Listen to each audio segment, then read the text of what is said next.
అది జిల్లా కేంద్రానికి కూతవేటు దూరంలో ఉన్న ప్రభుత్వ పాఠశాల. ఆ పాఠశాల విద్యార్థులు చదువుల్లోనూ ఆటల్లోనూ రాణిస్తున్నారు.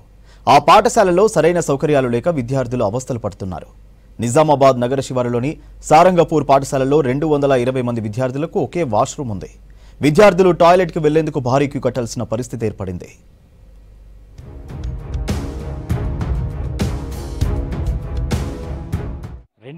మంది విద్యార్థులు, 14 మంది టీచర్లు, ఒకే ఒక వాష్రూమ్. ఎక్కడా పొందలేనటువంటి గణాంకాలు నిజామాబాద్ నగర శివారులోని సారంగపూర్ ప్రభుత్వ ఉన్నత పాఠశాలలో ప్రస్తుతం ఉన్నటువంటి సిచ్యువేషన్. పాఠశాలలో వాష్రూమ్స్ ఒకే ఒక వాష్రూమ్ ఉండడంతో దాదాపు 250 మంది, ఒకవైపు స్టూడెంట్స్, టీచర్స్, మిగతా స్టాఫ్ అందరు కలిసి కూడా ఒకే ఒక వాష్రూమ్ను గంటల తరబడి వాడాల్సినటువంటి సిచ్యువేషన్ ఏర్పడింది. ఒకరి తర్వాత ఒకరు వరుస క్రమంలో క్యూ లైన్లో నిల్చొని మరి ఈ వాష్రూమ్ను వాడుతున్నటువంటి నేపథ్యం. అసలు సారంగపూర్ పాఠశాలలో వాష్రూమ్ సమస్య ఎందుకు వచ్చింది, ఒకే ఒక వాష్రూమ్ ఎందుకు ఉంది, ఉన్న వాష్రూమ్తో ఎట్లాంటి ఇబ్బందులు అవుతున్నాయి, ఇవాటి గమని కూడా చూద్దాం. టాయిలెట్ దగ్గర విద్యార్థినులంతా క్యూలో నిల్చున్న ఈ పాఠశాల నిజామాబాద్ నగర శివార్లోని సారంగపూర్ స్కూల్. సారంగపూర్ హై స్కూల్లో 220 మంది విద్యార్థులు చదువుకుంటున్నారు. ఇందులో 110 మంది బాలికలున్నారు. వీరికి పాఠాలు బోధించేందుకు 14 మంది టీచర్లున్నారు. ఇందులో 6 మహిళా టీచర్లున్నారు.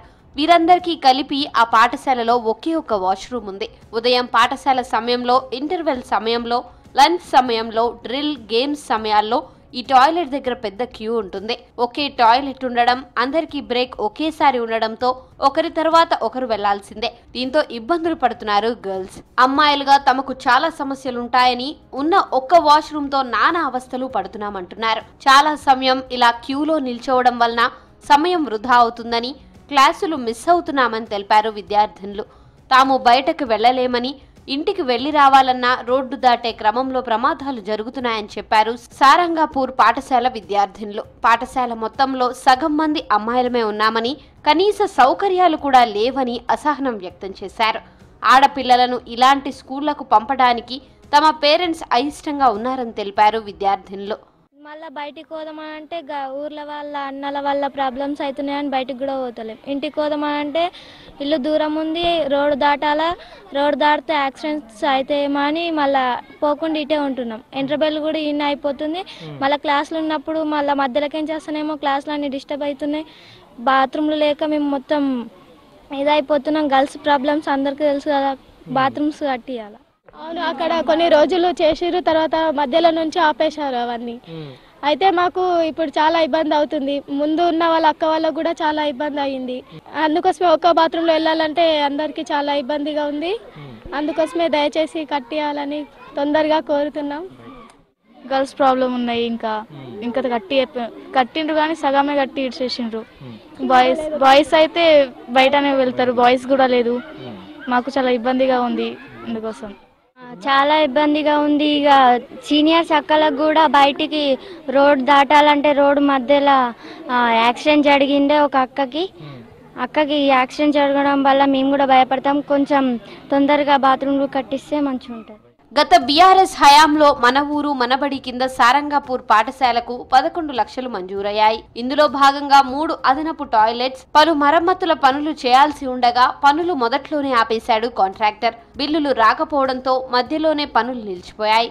కాంగ్రెస్ ప్రభుత్వం వచ్చాక అమ్మ ఆదర్శ పాఠశాల కింద 3 లక్షలు అదనంగా నిధులు వచ్చాయి. దీంతో టాయిలెట్ గదులు నిర్మించారు. అయితే నిధులు సరిపోకపోవడంతో పనులు మళ్లీ నిలిచిపోయాయి. దీంతో విద్యార్థులకు, ఉపాధ్యాయులకు తిప్పలు తప్పడం లేదు. తమ పాఠశాల విద్యార్థులు చదువుల్లో, ఆటల్లో రాణిస్తున్నారని, కార్పొరేట్ స్థాయికి తగ్గకుండా విద్యాబోధన అందిస్తున్నామని తెలిపారు ఉపాధ్యాయులు.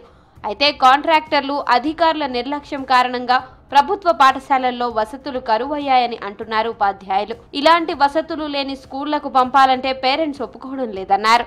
మరోపక్క ఈ పరిస్థితి మీద అధికారులు మాట్లాడేందుకు ఇష్టంగా లేరని చెప్పారు.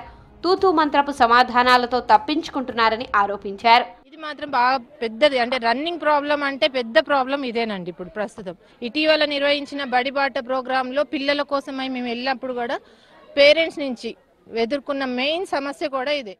అదొకటి మెయిన్ సమస్య. బడికి రావాలి అని అంటే వాళ్ళు అసలు గ్యాప్ ఇస్తున్నారు. పేరెంట్స్కు చెప్పలేకపోతున్నారు. ఇక్కడ వస్తే మా టీచర్స్కి చెప్పినా మేము ఏమి చేయలేకపోతున్నాము. వాళ్ళకి పర్సనల్ ప్రాబ్లమ్స్ ఉంటే వాళ్ళు ఇంటికి వెళ్ళాల్సిందే.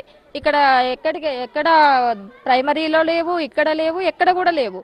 వాళ్ళు మాకు ఇంటర్వెల్ 15 నిమిషాలు అవుతున్నది. 100 మంది అమ్మాయిలు ఒకే టాయిలెట్ యూజ్ చేయాలంటే దాదాపు ఒక 1 అవర్ తీసుకుంటున్నది. దానివల్ల క్లాసెస్ కూడా మిస్ అవుతున్నది. ఇది పిల్లలు పేరెంట్స్ అయితే చాలా రోజు వచ్చి గొడవ చేస్తున్నారు. మాకు మొన్న బడిబాటకి వెళ్ళినప్పుడు ఒక విషయం చెప్పారు, ఈసారి టాయిలెట్స్ గత 3 years నుంచి టాయిలెట్స్ వాళ్ళకు, ఈసారి టాయిలెట్స్ నిర్మిస్తామే మా పిల్లలు చేర్పిస్తామని చెప్పి చెప్పడం జరిగింది. కాబట్టి వీలైనంత తొందరగా అని చెప్పేసి నేను కోరుకుంటున్నాను. సారంగాపూర్ పాఠశాలలో టాయిలెట్ సమస్య మీద స్థానికులు హెచ్ఆర్సీలో ఫిర్యాదు చేశారు. దీంతో జిల్లా కలెక్టర్కు హెచ్ఆర్సీ నోటీసులు ఇచ్చింది. ఈ నెల 27 లోపు పూర్తి నివేదిక ఇవ్వాలని ఆదేశించింది. నిజామాబాద్ జిల్లాలో ఒక్క సారంగాపూర్ పాఠశాల మాత్రమే కాదు, మరో 154 పాఠశాలల్లో టాయిలెట్స్ లేవు. 334 స్కూళ్లకు ప్రహరీ గోడలు లేవు. 72 స్కూళ్లకు మరమ్మతులు చేయాల్సి ఉంది. గతంలో మన ఊరు మనబడి కింద చాలా పాఠశాలలను ఎంపిక చేసి పనులు మొదలుపెట్టినా గత కేసీఆర్ సర్కార్ బిల్లులు ఇవ్వకపోవడంతో పనులు మధ్యలోనే ఆగిపోయాయి. కాంగ్రెస్ ప్రభుత్వం చేపట్టిన అమ్మ ఆదర్శ పాఠశాలలో పనులు నిర్వహిస్తున్నా ఇంకా పూర్తి స్థాయిలో జరగాల్సి ఉంది.